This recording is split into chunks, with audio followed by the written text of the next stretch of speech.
a plantear hoy un tema que yo creo que es muy importante. Digo, dentro del ámbito de nuestra identidad como cristianos en la Iglesia Católica. Pero que lo que voy a presentar tiene un alcance universal, porque el documento que se ha escrito está dirigido a todos los hombres y mujeres de buena voluntad, como muchos otros textos que la Iglesia desde el Concilio Vaticano II, Juan XXIII en concreto, cuando publicó la Pacem in Terris o la Gaudium et Spes de la Constitución sobre la Iglesia y el diálogo con el mundo, está dirigido también a todos y no solamente son documentos para nosotros. Está dirigido a toda la humanidad. Y es lo que yo quiero compartir. Es un documento escrito por el Papa Francisco, su última encíclica. Él ya ha escrito 3 en concreto.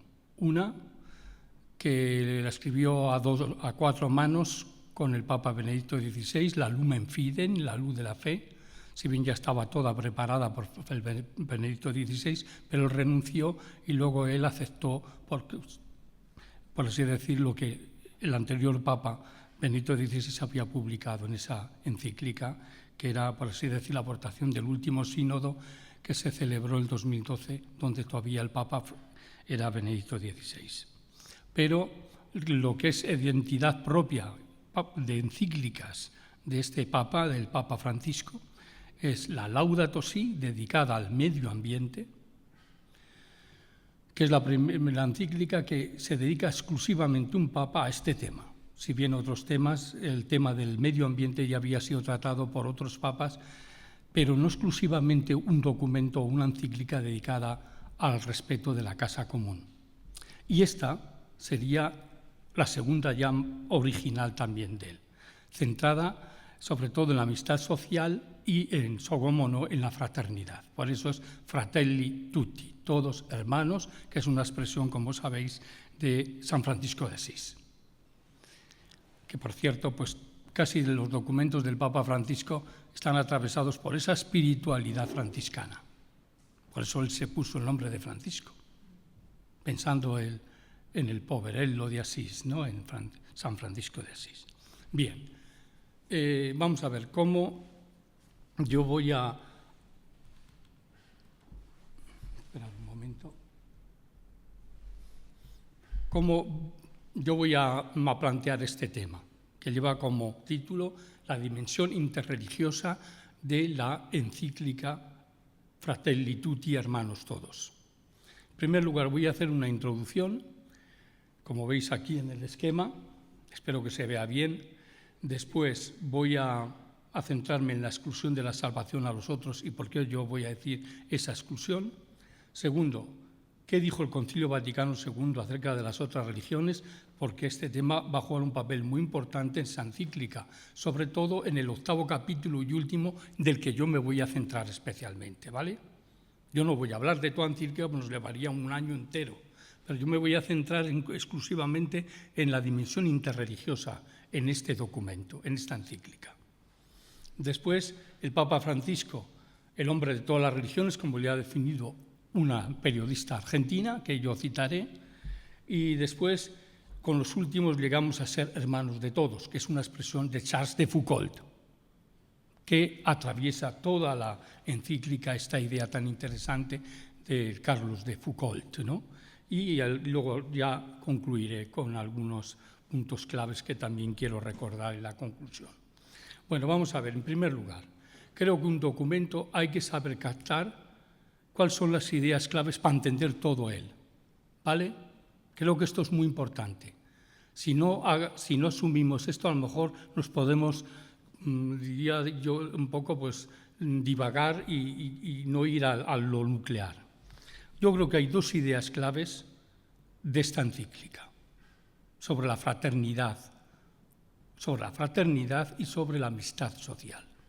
La primera es que esta encíclica, que salió a la luz en octubre del 2020, es una encíclica social, ¿vale? No es una encíclica de un planteamiento, diría yo, dogmático, como puede ser la encíclica que escribió Deus Caritatis de Benedicto XVI, que es de un corte más de teología dogmática o fundamental. Esta es una encíclica social, de la doctrina social de la Iglesia, es decir, la dimensión social y de compromiso que tiene nuestra fe. Es una encíclica social en la que aparece una cuestión central que nos ayuda a entender todo el documento. Y me refiero, sobre todo, esta idea central, a la crisis de la globalización. A la crisis de la globalización. Y aquí, hablando de la globalización, el Papa Francisco cita a Benedicto XVI la encíclica Caritas in Veritate, que es también una encíclica social, aquella de Benedicto XVI, que decía sobre la globalización que ella ni es mala ni es buena, sino lo que queramos hacer nosotros de ella. Pero en este nuevo contexto, donde nos hace más cercanos, porque la globalización, ¿qué es? Que las distancias se han acortado. Yo no hace falta que vaya a China a conocer a un chino, sino lo tenemos que vive aquí. O un musulmán que vive en Rabat, no hace falta que vaya yo a Rabat, sino los musulmanes los tenemos aquí, o de otras culturas, ¿no? Sino que este mundo que nos parece ser que nos ha hecho más cercanos, no podemos ignorar que no nos hace más hermanos, por las enormes desigualdades que hay. Entonces, así, en concreto en el número 19 de Caritas in Veritate, que el Papa cita también en su encíclica Fratelli Tutti. ¿Y todo ello por qué? Porque una globalización que acentúa las desigualdades, que ignora a los desposeídos de la sociedad, que deshumaniza, se convierte en una globalización salvaje que pone en peligro la paz y la supervivencia de todos. Por lo tanto, necesitamos nutrirla de un humus ético para que sea una realidad más justa y solidaria, con capacidad de incluir a los emigrantes, a los más pobres de la tierra, y por eso las religiones y toda la humanidad estamos llamados a humanizar la globalización y a globalizar la solidaridad. Esto es el punto de partida para entender esta encíclica. Pero hay otra idea clave para entender esta encíclica, y es que ella debe ser releída a partir de un tema que identifica los 8 años del pontificado del Papa Bergoglio. ¿Y cuál es eso que identifica al Papa este? En los 8 años, pero que ya viene esa sensibilidad de atrás, es el mundo de los pobres, de los que sufren la cultura del descarte, de aquellos que son invisibles a este mundo. Desde aquí es acertado decir que con Francisco estamos viviendo la tercera recepción del Concilio Vaticano II. Y voy a decir por qué. Sabemos, por ejemplo, que San Juan XXIII, propuso 3 grandes temas en diferentes alocuciones previas al inicio de sus trabajos antes del concilio. La apertura al mundo moderno, la unidad de los cristianos y la Iglesia de los pobres. Estos fueron los 3 objetivos de por qué motivo Juan XXIII abrió el concilio.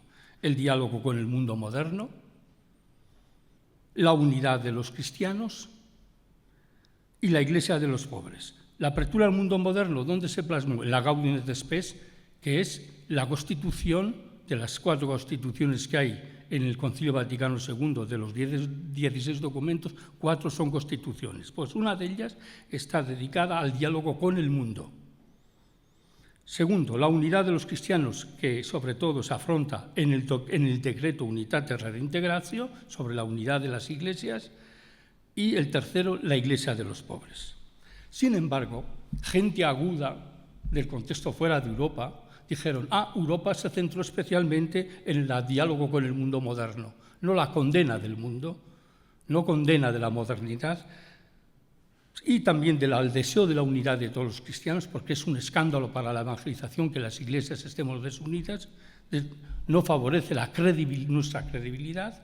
Dice que, en concreto, que Europa se centró más en estos 2 objetivos. Y, sin embargo, el tema de la Iglesia de los pobres, dice John Sobrino, el gran teólogo católico jesuita que lleva años en El Salvador, ¿no?, de origen vasco, dice que el tema de los pobres no prosperó en la Iglesia europea. Fue la segunda asamblea de los obispos latinoamericanos celebrada en Medellín, en Colombia, en 1968, que adaptó el Concilio Vaticano II a aquel continente, a partir de la opción exclusiva, pero sí preferencial por los pobres. Si bien los obispos africanos, especialmente de Madagascar, dicen que debe ser una opción obligatoria, no preferencial solo, obligatoria. Pues bien, en este sentido, el Jorge Bergoglio, el Papa que dice él que viene del fin del mundo, ha asumido lo que debería haber sido lo más importante del Vaticano II y de lo que fue lo central de Medellín en 1968, que fue una adaptación del concilio al contexto, Concilio Vaticano II, al contexto de América Latina. Pues bien, desde la opción de los pobres, por los pobres se entiende mejor y además da más de sí el diálogo con el mundo y el ecumenismo. Se entiende mejor el diálogo entre las iglesias, en vez de preocuparnos de cuestiones a veces de corte más dogmático y doctrinal. Si asumiéramos todos el deseo en favor de quién tenemos que estar en todas las confesiones, seguro que el ecumenismo avanzaría mucho más. Y también el mundo moderno se entendería, porque en el mundo, y sobre todo desde la modernidad, lo que hay que revisar es no solamente no del mundo, sino con qué mundo y en qué mundo estamos y quiénes son los últimos en él. Ver el mundo desde el reverso de la historia, como vieron muy bien los teólogos latinoamericanos. Pues bien, dentro de estos tres objetivos hay otro elemento que destacó más tarde el Papa San Pablo VI, el Papa Montini, en el discurso de clausura del Concilio Vaticano II, que decía así: los 16 documentos del concilio deben ser releídos a partir de la espiritualidad siempre antigua y siempre nueva del buen samaritano, aquel pasaje que cuenta Lucas en el capítulo 10, ¿vale? Que luego ahora yo haré mención, porque el tema del samaritano, del buen samaritano, ese capítulo de Lucas, va a ser clave en el segundo capítulo de esta encíclica. Pues bien, el fundamento bíblico, precisamente de la encíclica, va a ser esa espiritualidad del buen samaritano, que es una lectura creyente de la realidad a partir de esa parábola dicha por Jesús hace ya más de 2000 años. Porque si bien esta carta está dirigida a todas las personas de buena voluntad, como he dicho, más allá de sus convicciones religiosas, la parábola se expresa de tal manera que cualquiera de nosotros puede dejarse interpelar por ella. Así dice en el número 56 de Fratelli Tutti. Es decir, que está dentro de ese segundo capítulo clave, que es la dimensión bíblica, el fundamento bíblico de la Fratelli Tutti. Pues bien, Jesús cuenta que había un hombre herido, tirado al borde del camino, que había sido asaltado. Dice que era samaritano. Pasaron varios a su lado, 2 en concreto, pero huyeron y no se detuvieron. En Lucas 10, 25, 37. Y eran personas con funciones muy importantes en la sociedad, que no tenían en el corazón el amor por el bien común. No fueron capaces de perder unos minutos para atender al herido o al menos para buscar ayuda. Uno se detuvo. ¿Y qué hizo? Le regaló cercanía, lo curó con sus mismas manos, lo montó en su propia cabalgadura, puso dinero también de su bolsillo y se ocupó de él. Sobre todo, le dio algo que en este mundo ansioso rechazamos tanto, le dio su tiempo. En nuestro tiempo, en nuestra situación frenética de prisas, no tenemos tiempo para los demás, para el otro. Seguramente, él también tenía sus planes para aprovechar aquel día atendiendo sus necesidades, compromisos o deseos, pero fue capaz de dejar todo a un lado ante el herido y sin conocerlo lo consideró digno de dedicarle tiempo. Así dice en el número 63 de Fratelli Tutti el Papa Francisco. Y aquí viene la pregunta para todos, seas religioso, católico, o seas, es decir, creyente católico, musulmán, budista, ¿Con quién nos identificamos? Pues bien, esta pregunta cruda y directa es cruda y determinante y exigente. ¿A cuál de ellos te pareces? ¿A los que pasan de largo o a los que te detienes ante el herido que ves? Porque no es el prójimo el que está tirado, sino tú que te haces prójimo. Esa es la interpretación que hace Jesús. No pregunta aquí quién es tu prójimo, sino quién se hizo prójimo. Eso es lo interesante de la interpretación de esa parábola para Jesús. Y no hace falta reconocer la tentación que nos circunda de desatendernos de los demás, especialmente de los más débiles. Digámoslo, hemos crecido, dice el Papa, hemos crecido en muchos aspectos, aunque somos analfabetos en acompañar, cuidar y sostener a los más frágiles y débiles de nuestras sociedades desarrolladas. Sí. Entonces, bueno, pues evidentemente es todo un desafío esa misma parábola. Y además no perdamos tampoco de vista que esta parábola está escrita en el tiempo de la pandemia, donde el Papa apela precisamente al tema de la solidaridad. Vamos todos en una misma barca. O nos salvamos todos o nos hundimos todos. Y aquí el Papa, aunque parezca una encíclica muy utópica, con la que está cayendo muchas veces que cada uno va a lo suyo, pero quiere ser real y quiere ser una provocación para decir, no te puedes pasar toda la vida pensando quién soy yo, sino quién me necesita. Continuamente en el Papa sale esta expresión, ¿no? Esta idea. Pues bien, hasta aquí diría yo esta introducción para entender bien que hay que tener en cuenta estas dos ideas claves. La crítica que hace a la globalización, que ni es mala ni es buena, pero nos ha hecho más hermanos.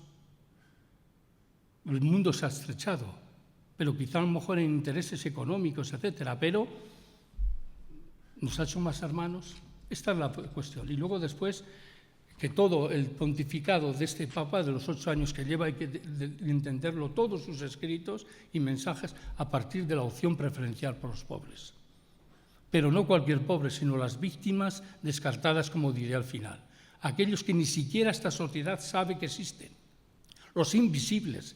Él ha captado una idea de pobreza que hasta ahora ni los teólogos latinoamericanos, ni, diría yo, cuando hablamos de compasión, etcétera, en el ámbito del budismo, otras religiones, es el hecho de que hay hermanos nuestros que no sabemos siquiera si existen. Esto diría que es la mayor pobreza y esclavitud donde ha llegado nuestra humanidad. Del progreso. Bien, paso ahora al primer punto, la exclusión de la salvación a los otros. Yo lo pongo aquí, diría yo, una autocrítica también a donde uno viene y a la hora de hablar de salvación, ¿verdad? De la identidad que uno pertenece a una iglesia concreta y también al cristianismo en sí. Vamos a ver, el diálogo con las otras confesiones y religiones, en el diálogo con las otras confesiones y religiones, no siempre ha existido el espíritu de fraternidad. Lo voy a decir como una autocrítica, pero en buen sentido, pero mirando sobre todo ahora más lejos hacia dónde tenemos que caminar y corrigiendo errores. Yo creo que el axioma fuera de la Iglesia no hay salvación, extra ecclesia nulla salus, ha predominado durante muchos siglos. Formulado en primer lugar por San Cipriano de Cartago, si bien ya lo había dicho ya Ignacio de Antioquía, ha conocido diversas aplicaciones dependiendo de las circunstancias y las distintas concepciones de la propia Iglesia. Así, los teólogos Ignacio de Antioquía, que acabo de citar, San Cipriano, San Ireneo de León y Orígenes, aplicaron este axioma a los propios cristianos que se habían separado de la Iglesia, suponiendo culpabilidad personal. ¿Aplicaron esto a los de fuera? Bueno, es lo que yo quiero demostrar aquí ahora, pero con fundamentos, con escritos que se han hecho de una forma sistemática, demostrándolo, ¿no? No solamente que a mí me parece, sino hay que demostrarlo. Vamos a ver, San Ignacio de Antioquía fue el primero que aplica este axioma en dicho sentido. Fuera de la Iglesia no hay salvación, se aplica a los de dentro en primer lugar. Y él subraya la exigencia de la unidad de la Iglesia, dentro de la Iglesia, y de la unidad con el obispo como requisitos para la unión con Cristo. San Ireneo de Lyon presupone una culpabilidad por parte de los que están privados de la salvación por haberse separado de la Iglesia, sobre todo porque habían creado desunión. La comunión era sagrada en los inicios del cristianismo, ¿no? Que creaban división, se marchaban por apostasía. Luego, San Cipriano de Cartago hablaba de exclusión de la salvación a los herejes y cismáticos por haberse desvinculado de la Iglesia. Y ni siquiera la sangre del mártir podría purificar de la culpa generada por el cisma. Una cuestión importante que debemos plantearnos es la siguiente.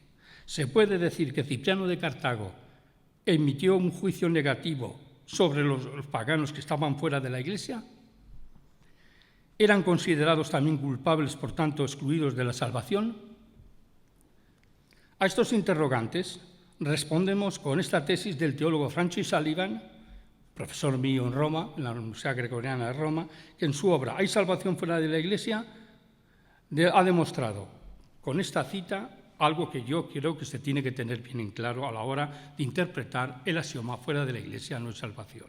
Dice, no hay ejemplos en sus escritos ni en estos padres de la Iglesia y teólogos que hemos citado ahora, y especialmente Orígenes, que quisieron ver que algún texto estaba aplicado también a este axioma a los que eran fuera de otras religiones y que no eran cristianos, ¿no?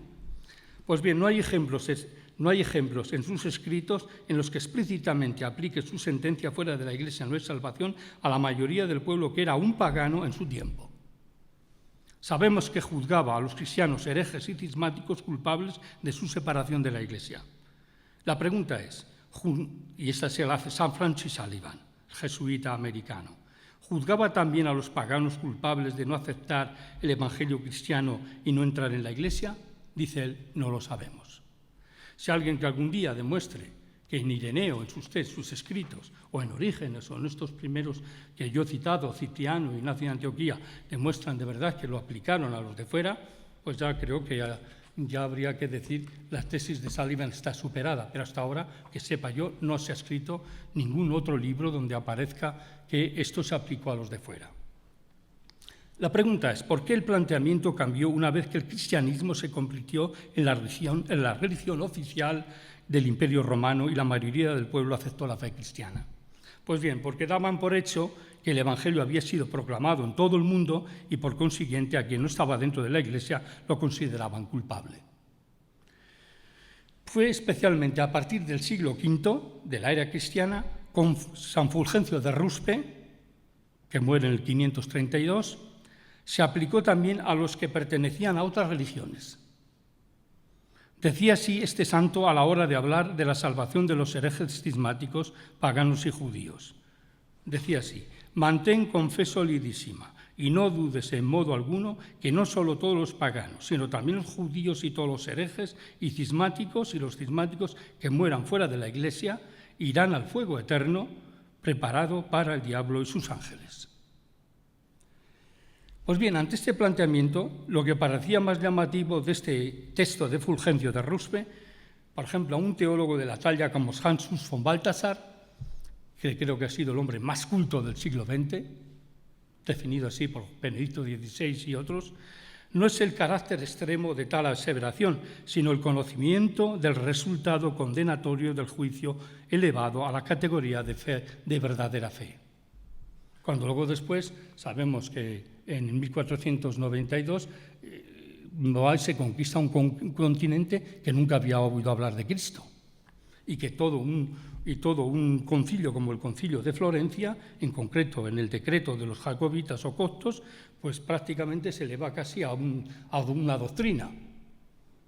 ¿Y cómo nos atrevemos a elevar a una doctrina algo que luego después ha evolucionado y ha cambiado mucho la forma de pensar, ¿no?, sobre este tema?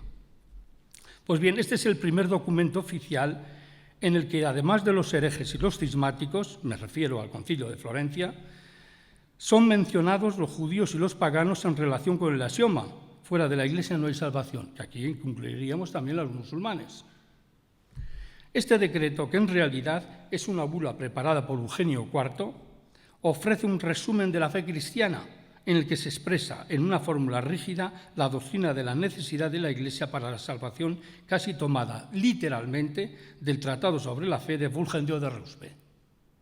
El texto dice así, de nuevo en el Concilio de Florencia, citando expresamente a Fulgencio de Ruspe: la sacrosanto Iglesia romana firmemente cree, profesa y predica que nadie que no esté dentro de la Iglesia, no solo paganos, sino también judíos y herejes y cismáticos, puede hacerse partícipe de la vida eterna, sino que irá al fuego eterno que está aparejado para el diablo y sus ángeles.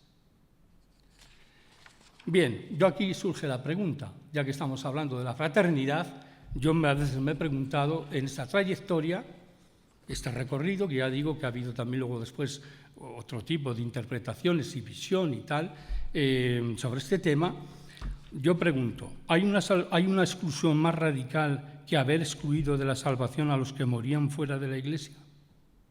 ¿Es gesto más antifraterno? Pues bien, para superar estos exclusivismos es necesario tomar conciencia que Jesús puso como ejemplo de verdaderos creyentes a personas que no pertenecían al pueblo elegido.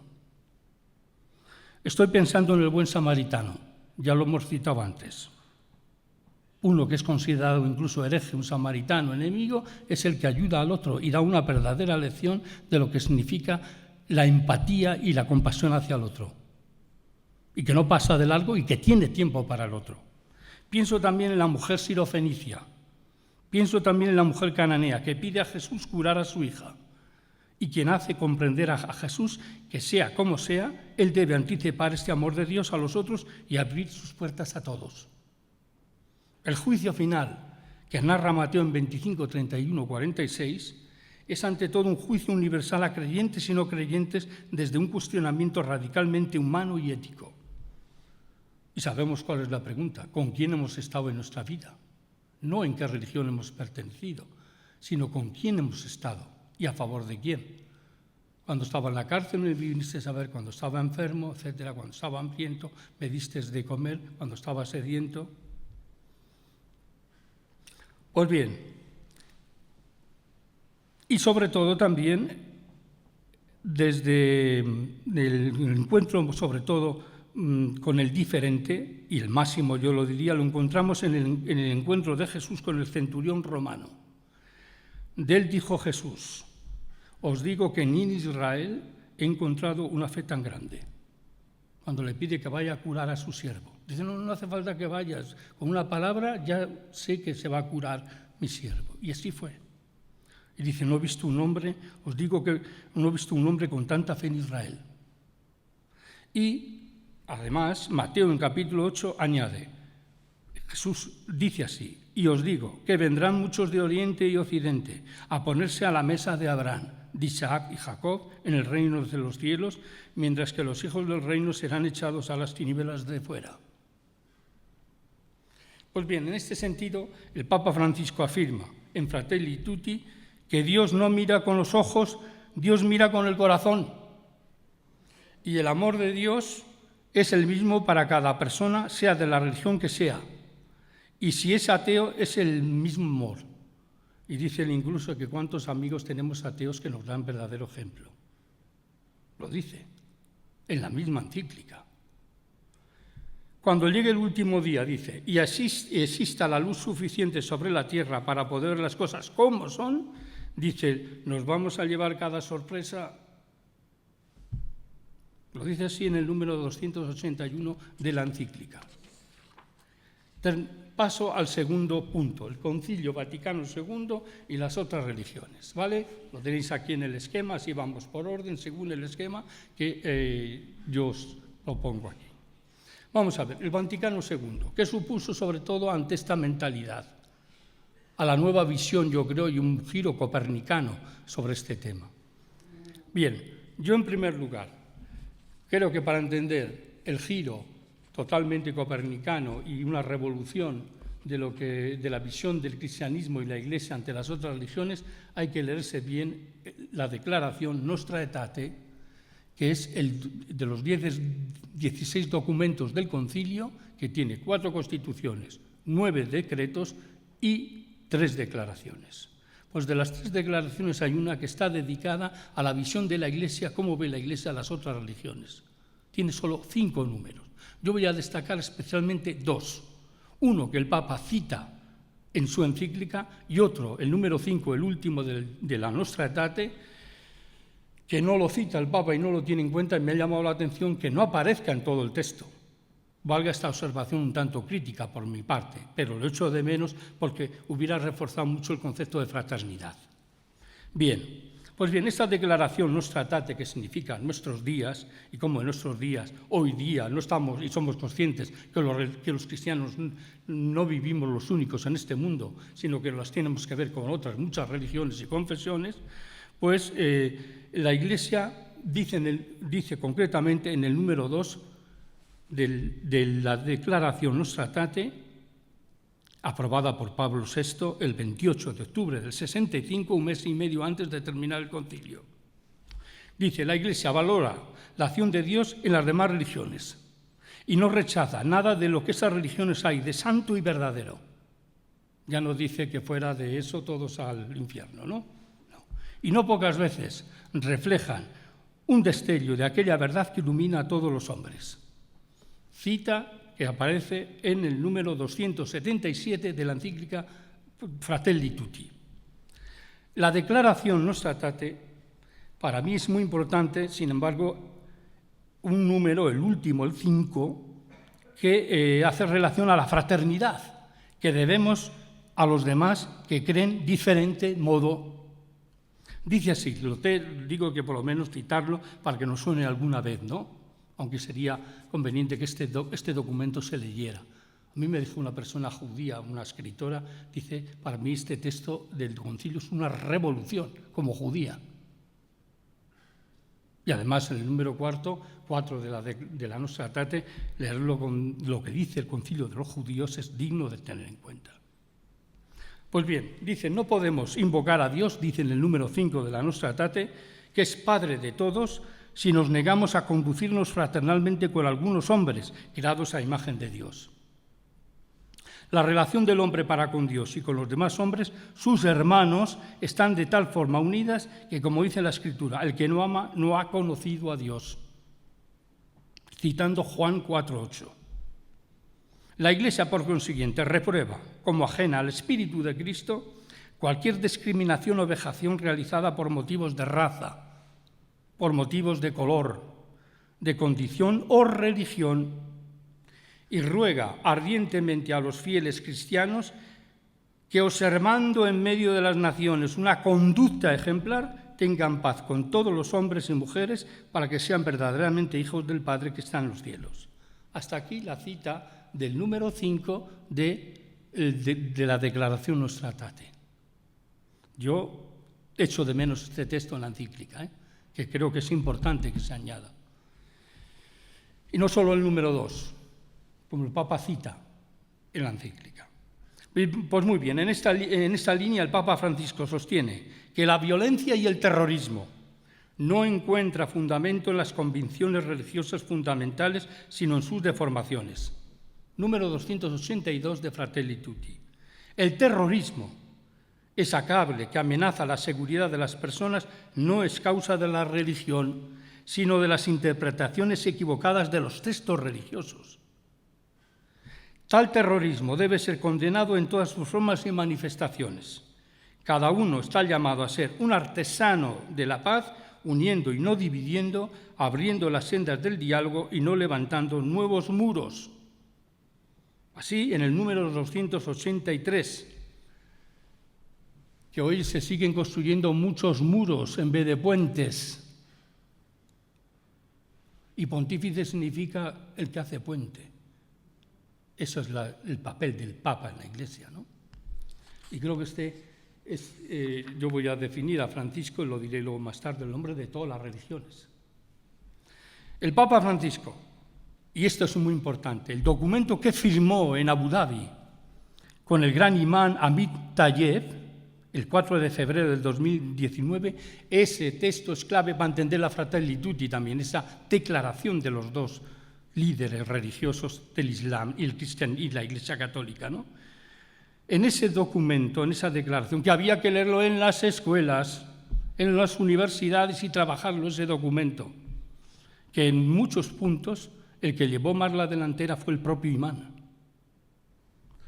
Pues bien, donde declararon que las religiones no incitan nunca a la guerra, porque Dios no necesita ser defendido por nadie y no desea que su nombre sea usado para aterrorizar a la gente.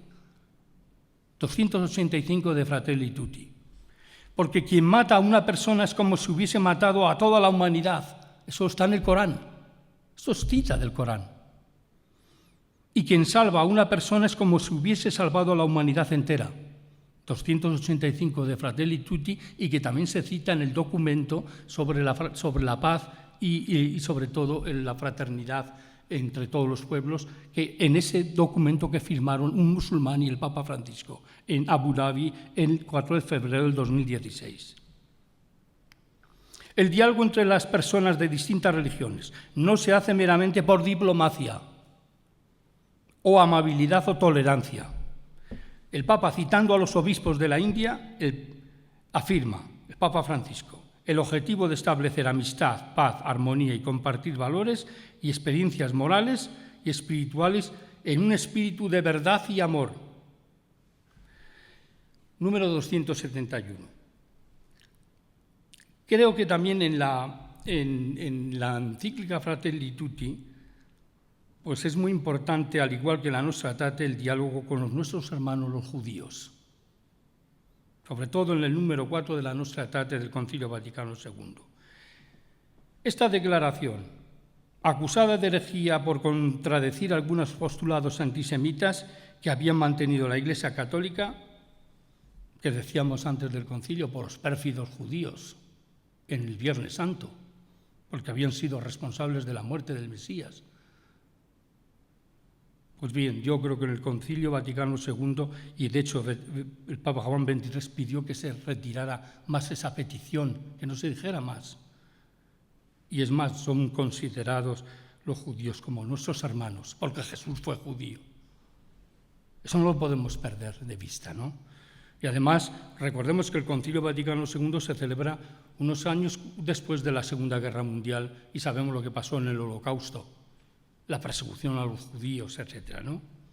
Pues yo creo que ha supuesto un revolucionario cambio de paradigma, iniciando un camino de entendimiento que se materializará con la respuesta agradecida de un importante grupo de rabinos judíos en el documento de Abrut Emet el año 2000.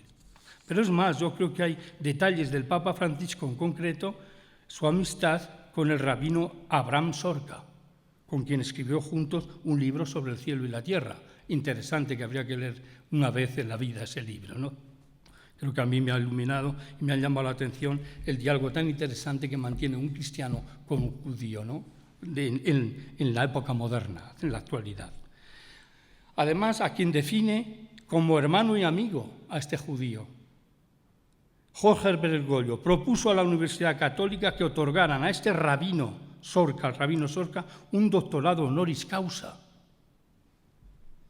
Este gesto de darle el doctorado honoris causa a este rabino implicaba reconocer que en un maestro judío hay sabiduría. Hay una riqueza de conocimiento y doctrina de la cual también los católicos nos beneficiamos. Este acto colmó de la paciencia de los sectores ultraconservadores que se ensañaron con Bergoglio por semejante ocurrencia. Bueno, en cuanto al diálogo con las otras religiones, diremos que a diferencia del diálogo ecuménico y el diálogo con el judaísmo, el diálogo con las otras religiones no se puede construir sobre textos sagrados comunes. El punto de encuentro con las otras religiones es la conciencia, porque si ellas oyen en su conciencia la voz de Dios y la siguen la ley fundamental del amor y la regla de oro, y cumplen lo que la ley y los profetas exigen. Porque todos los seres humanos son creados a imagen de Dios, que es amor, y todo ha sido creado por Cristo y en Él, y Cristo ilumina a todo hombre que viene a este mundo. Y por el Espíritu actúa en los corazones de todos los seres humanos en todas las culturas y religiones. Por lo tanto, si hablamos de Cristo a la hora del diálogo con las religiones, no sea con Cristo contra las religiones o por encima de las religiones, sino con las demás religiones.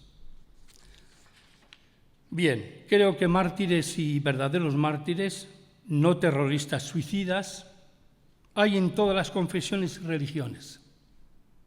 Hay santos paganos. De ellos se puede decir, dichosos los que trabajan por la paz. Y si se habla de un ecumenismo de la sangre, porque hoy reconocemos el martirio de tantos hermanos nuestros de otras confesiones que han sido también asesinados y son mártires, porque antes no se reconocían si estaban fuera de la Iglesia católica. Ahora reconocemos el martirio de la sangre y hoy se habla por eso del ecumenismo de la sangre. Reconocemos que hay hermanos nuestros que han dado la vida por su fe en Cristo y por en favor de la justicia, y que está más allá de las fronteras confesionales y religiosas. Hoy se podría hablar también de un martirio porque hay hermanos nuestros que han dado la vida por estar con musulmanes. Pienso en los mártires de Argel, aquellos trapenses que estaban muy unidos al pueblo aquel musulmán, y si habéis visto la película de Hombres y Dioses, en definitiva han dado la vida por hermanos nuestros que son de otra religión.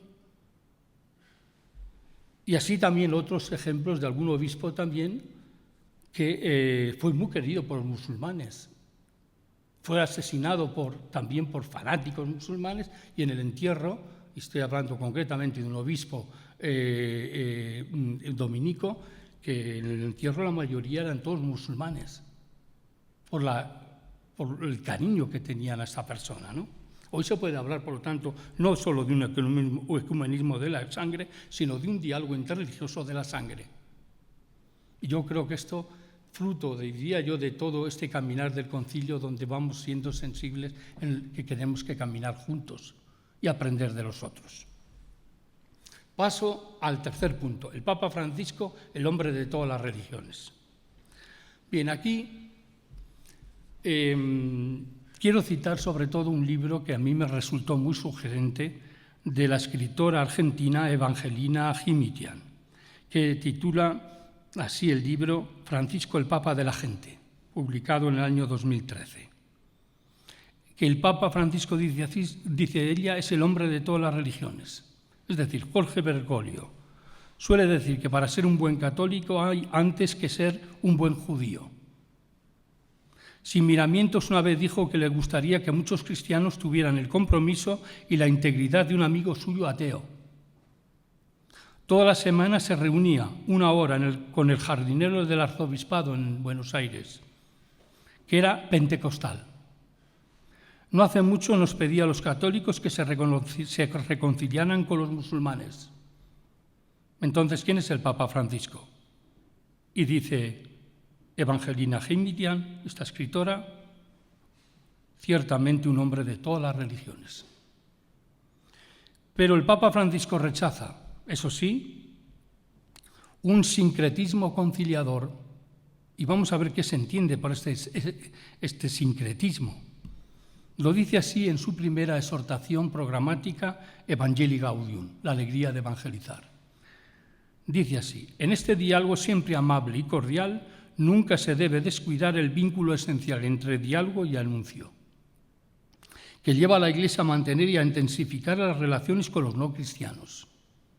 Un sincretismo conciliador sería en el fondo un totalitarismo de quienes pretenden conciliar prescindiendo de valores que los trascienden, de los cuales no son dueños.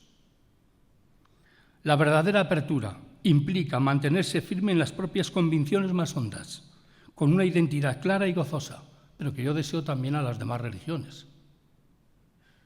Pero abierto a comprender a las del otro y sabiendo que el diálogo realmente puede enriquecer a cada uno. No nos sirve una apertura diplomática que dice sí a todo para evitar problemas, porque sería un modo de engañar al otro y de negarle el bien que uno ha recibido como un don para compartir generosamente. La evangelización y el diálogo interreligioso, lejos de oponerse, se sostienen y se alimentan recíprocamente. Porque yo no puedo engañar al otro, yo tengo que darle al otro lo que mi propia identidad, no puedo engañar algo que encima yo he recibido gratuitamente y no me lo puedo yo luego después inventar, ¿no? En esta línea, el Papa Francisco en la nueva encíclica, apela a la identidad cristiana porque los cristianos no podemos esconder que la música del Evangelio deja de vibrar en nuestras entrañas. Habremos entonces perdido la alegría que brota de la compasión, la ternura que nace de la confianza, la capacidad de reconciliación que encuentra su fuente en sabernos siempre perdonados y enviados.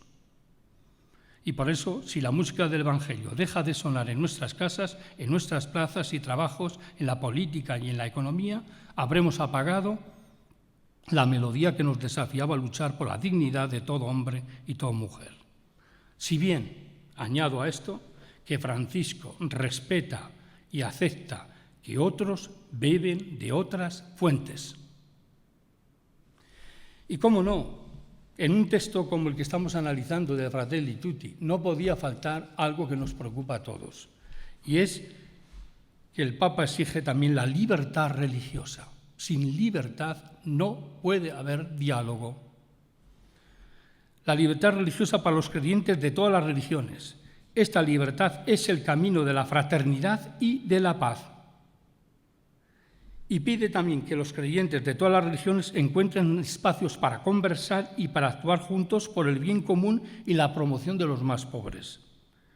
No se trata de que seamos todos más light o que escondamos las convicciones propias que nos apasionan para poder encontrarnos con otros que piensan distinto. Porque mientras más profunda y sólida y rica sea nuestra identidad, más tendrá para enriquecer a los otros en su aporte específico.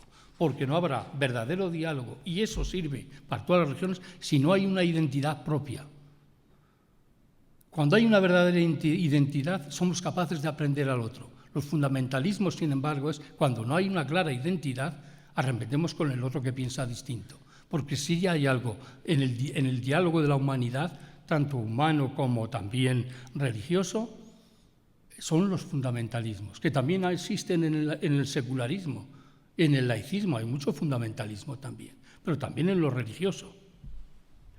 Y a veces también la violencia fundamentalista en algunos grupos de cualquier religión es desatada por la imprudencia de sus propios líderes. Sin embargo, los líderes religiosos están llamados a ser auténticos dialogantes, a trabajar en la construcción de la paz, no como intermediarios, sino como auténticos mediadores. Por lo tanto, cada uno está llamado a ser un artesano de la paz, uniendo y no dividiendo, abriendo las sendas del diálogo y no levantando nuevos muros. Yo creo que aquí, la verdad que la frase del gran teólogo Hans Küng, que falleció hace poco, él decía que no habrá paz en el mundo si no hay paz en las religiones. Y no habrá paz en el mundo si no hay una ética mundial que nos una, sobre todo con la regla de oro. Lo que quieres para ti, también se lo deseas al otro. Pero no habrá paz en el mundo si no se conocen las religiones. Yo tengo interés de conocerlas bien, no por prejuicios o lo que me han dicho, sino estudiarlas. Por lo tanto, en el nombre de Dios y de todo esto, asumimos la cultura del diálogo como camino, la colaboración común como conducta y el conocimiento recíproco como método y criterio. Precioso esto, en el número 285 de Fratelli Tutti. Y llego al último punto. Con los últimos llegamos a ser hermanos de todos. Ya os adelanto que, como os he dicho en la introducción, esta es una expresión de Charles de Foucault. Bien, en estos últimos años yo creo que ha habido dos grandes teólogos de la Iglesia Católica y muy apreciados también también en otras confesiones, que han arrojado luz en el diálogo con las demás religiones, afirmando que fuera del mundo no hay salvación. El gran teólogo Edvard Schillebeeck, dominico belga. Y fuera de los pobres no hay salvación, dice John Sobrino en uno de sus libros, que se titula así, Fuera de los pobres no hay salvación. Pues bien, estas dos perspectivas, fuera del mundo no hay salvación y fuera de los pobres no hay salvación, el mundo en el sentido que aquí nos la jugamos, como que hemos hecho con los demás en el mundo, y también que hemos hecho a favor de los más desfavorecidos, ¿no? De los excluidos. Pues bien, estas dos perspectivas nos ayudan a relativizar toda pretensión exclusiva de la verdad y salvación por parte de la religión cristiana, así como el resto de las demás religiones. Si existe un peligro de relativismo en estas dos fórmulas, fuera del mundo no hay salvación y fuera de los pobres no hay salvación, es necesario, sin embargo, reclamar un relativismo positivo que debe practicar de manera especial el cristianismo y la Iglesia. Yo lo diría con Pedro Casaldáliga, un obispo de quien yo admiro. Decía así, estoy de acuerdo con él, que decía, todo es relativo menos Dios y el hambre. La tesis que sostenemos es que la nueva encíclica Fratelli Tutti se mueve en esta línea.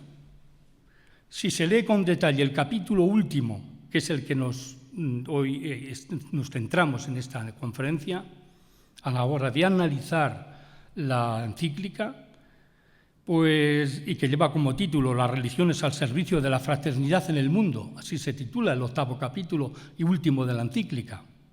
Especialmente los números 286 y 287, el Papa Francisco afirma el motivo del por qué ha escrito sobre la fraternidad universal. Y lo dice así: me sentí motivado por San Francisco de Asís, de quien toma el título además, hermanos todos, y también por otros hermanos que no son católicos. Y cita a Martin Luther King, sabemos qué hizo este hombre, luchar contra la discriminación racial de los hombres de color, los negros, a Desmond Tutu, un gran luchador contra el apartheid en Sudáfrica, a Mahatma Gandhi, yo creo que es un gran líder dentro del hinduismo, y muchos más. Un Gandhi que recomendaba incluso a los hindúes que si querían ser algo en este mundo y comportarse con dignidad, tendrían que pegarse bien a Cristo. No sé si las demás religiones decimos al contrario. Eso hacía también la aportación del hinduismo, también, por ejemplo. Pero quiero terminar recordando a otra persona de profunda fe, quien desde su intensa experiencia de Dios hizo un camino de transformación hasta sentirse hermano de todos. Me refiero al beato Carlos de Foucauld, que lo cita el Papa en el número 286. Y dice así el Papa Francisco: Carlos de Foucauld fue orientando su sueño de una entrega total a Dios hacia una identificación con los últimos, abandonando en lo profundo desde el desierto africano. En ese contexto expresaba sus deseos de sentir a cualquier ser humano como un hermano y pedía a un amigo: ruega a Dios para que yo sea realmente el hermano de todos. Y quería ser en definitiva el hermano universal, pero solo identificándose con los últimos llegó a ser hermano de todos. E identificándose con los últimos llegó a ser hermano de todos. Y el Papa termina ese número 287, que Dios inspire ese sueño en cada uno de nosotros. Conclusión. Al final de esta nueva encíclica del Papa Francisco, deseamos que no quede en letra muerta y que se debería trabajar en nuestras parroquias, en nuestros grupos, sino que experimente una recepción traducida en reformas reales de la mentalidad y de la sociedad. Esta encíclica se dirige a todos, por encima de toda pertenencia religiosa, con el fin de redescubrirnos, que redescubramos los valores de la paz, de la justicia, del bien, de la belleza, de la fraternidad humana y la amistad social. He citado a lo largo de mi reflexión el documento de la fraternidad humana firmado en Abu Dhabi, con un musulmán, que no es el único documento, son ya de otros muchos encuentros de los papas anteriores y este papa que ha tenido también con los musulmanes. Pues bien, uno percibe que existe un campo en el que es posible actuar concretamente para cambiar la mentalidad, imaginar juntos un nuevo futuro y trabajar construir un mundo habitable para todos en la paz y el respeto de las diferencias culturales. ¿A qué me refiero y a qué se refiere ese documento firmado por el Papa y en Abu Dhabi con el imán musulmán? Me refiero a la educación. porque si la fraternidad en la diversidad es el corazón del mensaje del documento y también de la encíclica, la formación y la educación de las jóvenes generaciones son el aliento y los pulmones que nos permitirán vivir juntos y respirar plenamente sobre la tierra. Y otra cuestión que también nos preocupa es el rol de la familia. Quien lee el documento, esa declaración firmada en Abu Dhabi, el rol de la familia es esencial para ofrecer la estabilidad que necesita el ser humano y educar a las futuras generaciones. Atacar la institución familiar representa uno de los males más peligrosos de nuestra época. Y también en el discurso del Papa, concretamente en la Facultad de Teología de Nápoles, el 21 de junio del 2019, decía así a los profesores y a los alumnos: ¿cómo pueden las religiones ser caminos de fraternidad en lugar de muros de separación? Y dice así: sueño con facultades de teología donde convivan las diferencias, donde se practique una teología del diálogo y la acogida, donde se experimente el modelo del poliedro en lugar de la esfera estática y desencarnada, donde la investigación teológica sea capaz de promover un proceso de inculturación desafiante pero también convincente. Y concluyo. Los creyentes pensamos que sin una apertura al Padre de todos, a un Dios que nos une, no habrá razones sólidas y estables para la llamada a la fraternidad. Solo esta conciencia de hijos que no son huérfanos podemos vivir en paz entre nosotros. La razón por sí sola es capaz de aceptar la igualdad entre los hombres y establecer la convivencia cívica entre ellos, pero no conseguirá fundar la hermandad. Es decir, por la razón podemos llegar a la libertad y a la igualdad, pero no así a la fraternidad si no nos une un Dios que es Padre de todos y la que todos somos hijos de Él. Como hemos recordado, el Papa Francisco ya ha motivado a escribir la encíclica la persona de San Francisco de Asís, como lo fue también su anterior encíclica Laudato Si. Y la razón está en lo que afirma en el primer capítulo. El mundo de hoy es, en su mayoría, muy sordo. A veces la velocidad del mundo moderno, lo frenético, nos impide escuchar bien lo que dicen otras personas, la otra persona. Y cuando está a la mitad del diálogo ya lo interrumpimos y le queremos contestar cuando todavía no terminó de decir. No hay que perder la capacidad de escuchar. San Francisco de Asís escuchó la voz de Dios, escuchó la voz del pobre y escuchó la voz del enfermo y escuchó la voz de la naturaleza. Y todo esto lo transforma en un estilo de vida. Deseo que la semilla de San Francisco crezca en tantos corazones. Número 48 de Fratelli Tutti. Y con los últimos llegamos a ser hermanos de todos. Ese fue el sueño de Charles de Foucault, de Carlos de Foucault. Pero ¿quién son estos últimos hoy? Son los hermanos nuestros que en la sociedad son invisibles y resultan descartados. La sociedad del descarte, que habla este Papa. Sabemos de pobres que tienen rostro, que están en las cárceles, que mueren en el mar, emigrantes que viajan a otros países, pero hay otros que no sabemos ni siquiera que existen. Esta es la nueva pobreza que el Papa Francisco ha puesto al descubierto. Estos son los últimos con los que las religiones, los cristianos de las diversas confesiones y la humanidad entera se deberán identificar, también el mundo secularizado. Sobre todo si queremos construir la verdadera fraternidad y la amistad social que el Papa Francisco sueña en esta nueva encíclica. Pues muchas gracias. Esta es la aportación que quería hacer con vosotros.